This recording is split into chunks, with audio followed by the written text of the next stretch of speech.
The Beastie Boys' reputation seems to travel before them, and their trip to Europe in the summer of 1987 was no exception. They were supporting Run DMC on tour and causing all sorts of mayhem. The press conference they gave in Montreux in Switzerland was a shambles, so we caught up with them in London before their UK dates. You had your fun in Montreux. What? You had your fun with Montreux. Did we? You mean they had their fun with us? Yeah, I know. I was there. You saw the fun they had with us and what they wrote about it, and you saw what happened, so. So what's the storyline of the Beastie Boys film? Well, we shouldn't get into that. We'd prefer to just talk of no. It's funny. We've written the script already. We're working on the film deal. That should be finished within a day or two.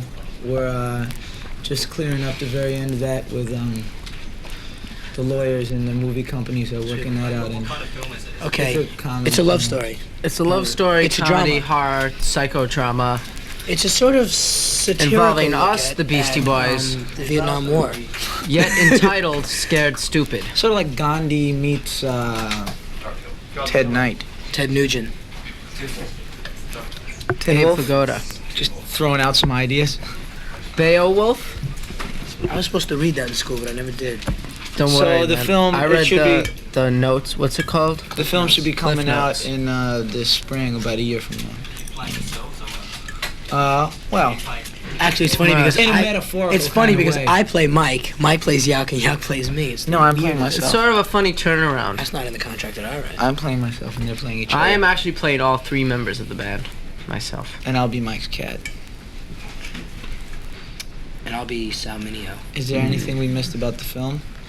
It's called Scared Stupid. It will be the finest film ever made, to the best of my knowledge. And if it And it's isn't, already you can- finished and it's out in the stores right now. And mind you, What more when can he I say? says knowledge, And, how much will it cost? Probably $8 million. A lot.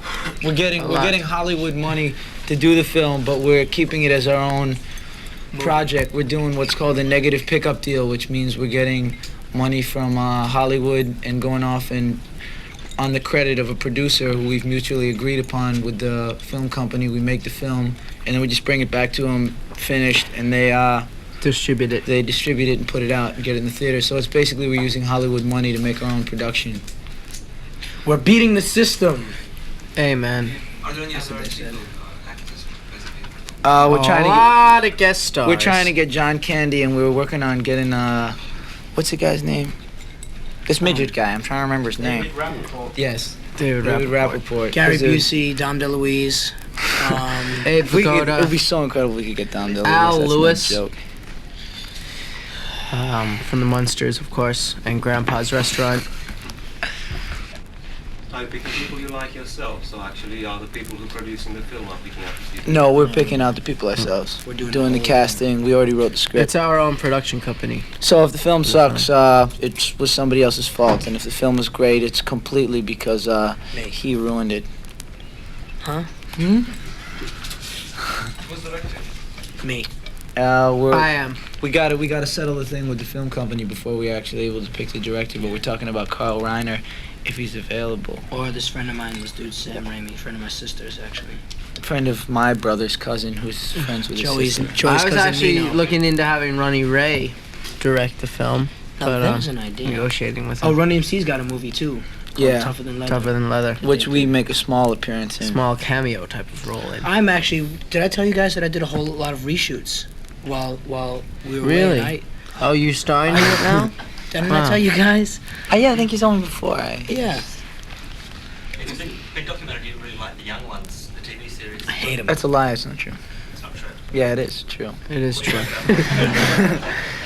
It's true that it's a lie. It's true that last night I was over having drinks with Alexi Sales and drinking many beers, and Did he he make does you have a laugh? beard and he did shave the top of his head. He didn't make me laugh that much. We just hung out.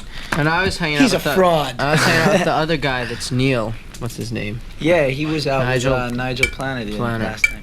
Those guys are And we're gonna funny. try and hook up with Vivian and get him to dress up as he does on the And show, hang out with him all and day. try and get him. I want to get him drunk and get him dressed up like that, and like bring him to a club and try and get him to smash some shit. How awesome would that be? How incredible would it be to get him to put the shit on his head? So I was having. Don't be a faggot. What? Why Why is the album not titled "Don't Be a Faggot"? We decided that people would misunderstand the title. The idea of calling it that was like faggot meaning like a wimp or someone who doesn't stand up for what they believe in, which is the way we use the word to mean in New York. It's just like, you call, oh, you're a faggot, man, you're not standing up for what you believe in. But we decided that too many people would take it to mean like gay, like an anti-gay type of thing, and so we decided that call it something else. What kind of memories have you got of the first ever show you played? First show ever. It was at John Barry's house. It was at this loft on It was 100th my Street in birthday Broadway. party. His Trying to think of birthday. your first memory of going to John Barry's All I know house. is I was so drunk at our first gig ever that I was the passed first out time on you ever John got Barry's drunk. bed midway through the show. It was like the first time I ever got drunk. I was And then about we played- 13 years old. He was the singer, and then we played the rest of the show without him. That was like, he drank like half a bottle of wine and passed out. It was How old rough. were you, when- Mike? You were like 13. 13 or something. You did quite a few supports. What? You did quite a few supports in America. Quite a few. Quite a few. You mean opening up for people? Quite a few. We only We opened, opened for Run on their tour, and we opened for Madonna on her tour. But in New and York, then we we must did have our own. opened for the Bad Brains about. Yeah, we opened for a lot of 25 people in times. New York. I'm sure you preferred Madonna. And Run DMC. then Run DMC. Opening for her. No. Oh, that's a twist on It's a play on. On words. breasts, maybe. Is there a competition situation between you and Us Run and DMC on that? More so No. than us and Madonna. It's kind of like, Mike, you- you don't know about Mike's dance steps. Mike. Hey man, is I a taught choreographer. Madonna everything she ever knew about dancing. It's pretty I'll much say the that. opposite of a competition. We're like friends, and we both groups help each other because we bring in a lot of white fans that ordinarily would never hear that kind of music, and vice versa. And we both groups playing together breaks down a lot of barriers of racism in general in music. Plus, we're all And- friends, so it's like if Yeah, they do we're all- really good, then we're like. Yeah. this. I mean, going I'm on not- tour, if it- whenever they get a great response, I'm nothing but happiest. happiest going ever. on tour with them is just, we write songs all the time and bring them to We Joe. write music together and stuff. Although Joey just, when we're traveling on the bus, Joe just does not stop talking. But other than that, everything's fine. Joe never does. Have you always been big fans of poetry? Yes, as a matter of fact, I've been. I don't give a fuck about it. I've been working. Excuse me. Mike, on the other hand, Mike did a little bit of poetry. He did a semester in college and wrote some poetry. Couple poems about the wind, the willows, and the wise. And who? The wind, the willows, and the wise. Did you What's actually that? write a poem called "The Wind"? That's Edgar Allan Poe. I don't know, I just made it up right now. What are you big fans of? The Wind, Big the Willows. fans of. Barbecues. Nothing like a good fucking barbecue. That's one thing about the England thing, They really, all you do is you put some fucking coals in the griddle and you put some meat on it and drink some beers. It's a barbecue. Barbecue pit. Yeah. Crucial A barbecue. couple beers, some steaks, a little corn. Can't go wrong with that, boy. From the travels. I'm a fan of cream corn, though. I just like to say. I don't know if you have it Yeah, here. but It's you like know, Mike. Cream corn in a basket. it's like corn with kind of like Chicken on syrup the it. cob on a stick. It's kind of like. Is Has anybody here ever had a cream corn daiquiri? That's my idea. No, That was what I've been saying That's that because since we for went 4 out. We went years out now. to get drinks one night, and he had a daiquiri with pennies in it. Oh, come on. I took a sip of a daiquiri. I was really drunk. I took a Okay, sip this of is a daiquiri. good story. And I said, it tastes like there's fucking pennies. We're in in a this. bar. I go to the bathroom and come back. I drink the whole thing. I kept saying, there's goddamn pennies in this. He put 2 pennies He in kept my saying his drink tasted like pennies, so I kept on telling him to look at stuff and throwing pennies in his drink after he started saying it. And he got to the bottom, it was all That was full the of night that I pennies. came up with the cream corn daiquiri. Was it? Was Imagine it really? cream? You know what cream corn is? Do you have that over here? The gentleman smiling. Do you know what cream? Did you want to ask a question? Well, not in relation to this, but In relation to cream corn. Not specifically dealing with the daiquiris, but God, England has such a closed mind towards cream corn. It's really sad. Listen, if you guys ever come to America, you should try it sometime. It's really. plenty of corn. Huh? There's plenty of corn. yeah. Ooh ha! God knows I have a whole lot growing in my bathtub. And if John was around here, of course, he'd be talking about potato daiquiris. Hey, so That's Irish, right, Irish guy. I was Sorry. going to say, from the travels that we had so far outside of America, have you found that the fans have behaved generally the same as They're a lot weirder. They speak a much lot English. less English than they do in the States. Hell of a lot. Especially German. In Germany, there was Hamburg was crazy. There's a Wow, couple. doesn't There's it? a Hamburg, couple of they're incredible really towns. crazy. Amsterdam was incredible in Yeah. Hamburg. Amsterdam was incredible West because Berlin everybody. was pretty good too. Amsterdam was really They're a cool little 'cause- crazy. Amsterdam was real cool because you looked out in the audience and everyone was just kind of like standing there with a big smile, really glazed high. faces. Did you go to the red light district in Hamburg? We did that. No, not in Hamburg. In Amsterdam, we did. And I'd like to make a statement to the press that our roadie, Ricky Powell, did in fact get involved in the live sex acts where participation is allowed. Yeah. This is fact, not fiction. Actual Ricky fact. Powell, we're in the place, right? You go in and you sit down, and like a woman comes on stage and starts dancing around, takes off her clothes, she's jumping around naked, and she goes down and grabs someone out of the audience. We're all Some screaming, real Ricky, sucker. Ricky. And we pushed Ricky up there, and he just jumped up on the stage, and she grabbed him and started rubbing like Vaseline or some shit on him and jumping up and down on him. She tackled Ricky. And then he attacked her and started trying.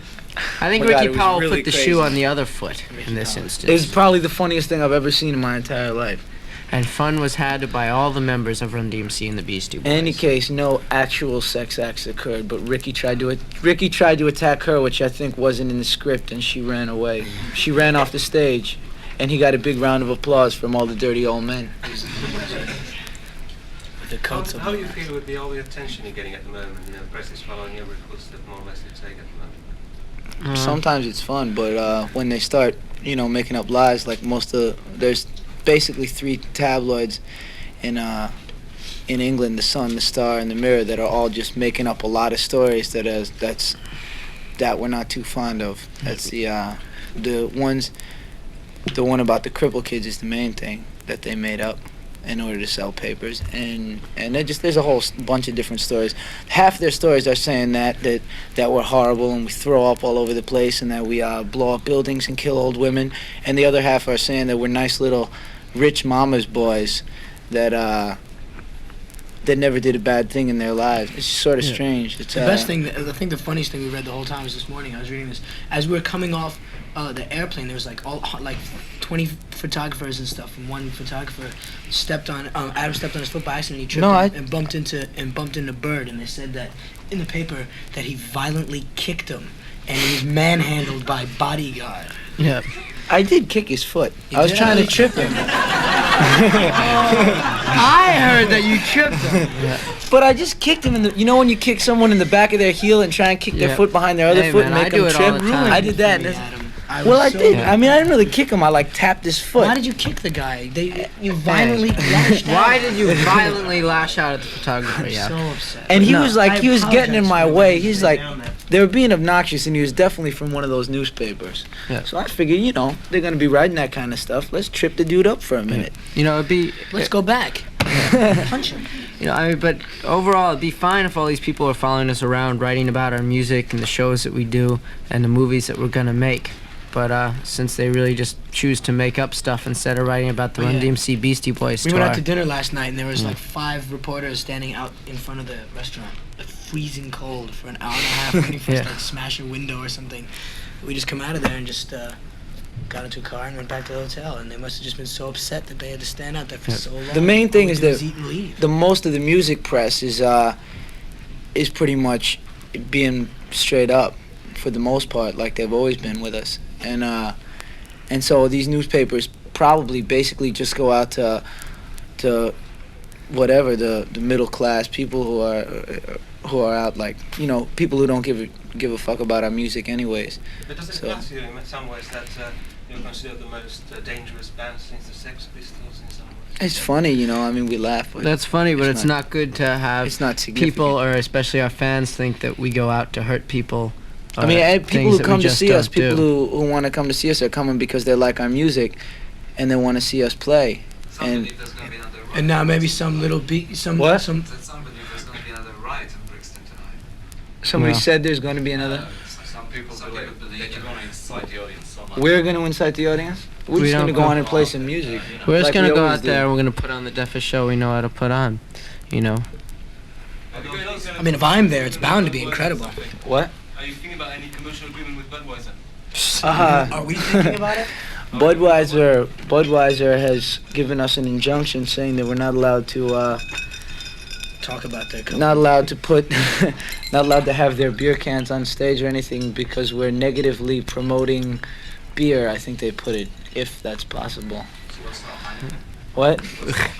I don't know, think in man. Red Stripe, Crucial. We were talking about Crucial Brew because it really does get you the most drunk. Because we'll definitely drink 2 cans at the beginning of the show and just pass out. Opposite stories of both sides that are presented in British press. What is the truth? Probably somewhere in the middle. In the You know, I middle. mean, we have a good time. We like to laugh a lot, and sometimes we've been drunk and gone out and maybe smashed something up, but we not like we we're don't gonna- get crazy like that all the time. We don't go running through every hotel, smashing everything we see, and we don't hurt any kids or anything like that. We've never insulted any kids or anything like that. It's like, I mean, sometimes we've been drunk and we go out and we like to have a good time, and I'm sure you've been out drunk and had a good time. Maybe not, but Probably like yeah. You've gone out and whatever, Everybody in this room is kick, definitely. smashed a bottle on the street or something and barely remember it in the morning or something. We just like to have a good time. probably also sometimes, like but- a lot of what we do that makes things exciting is we'll go to a really boring CBS party and we'll have a good time and we won't like try and cover it up and say like, oh well, actually we make really intricate, interesting music and we'd never do this at a party. You know, we don't care. No, it's We're also who 'cause we we are like music and we do today. what we do, and and we're just there to throw some dick into the party and not cover it up. What about the next album? When is that up? Well, the next album will be the soundtrack from the film, So that'll and that won't be all new material. That'll probably have about 5 new songs on it, something like that. How seriously do you take your music? Do you think? I mean, you said something to me that you started off as a sort of well, not a joke, but you take it very lightheartedly. Has it become more serious? No, we make the music that seems funny to us, that we have fun making, and that's We don't that's take what it we've always we made. don't take it seriously in that we sit in the studio for 4 hours and do guitar overdubs and licks and do this on the guitar. We just We do what we think is what we have fun doing, and when we write lyrics, we laugh a lot when we write the lyrics, and that's. and when we go in the studio, we have a really good time making the records with Rick. I mean, it depends on what you consider taking seriously, because we take it seriously that we go in.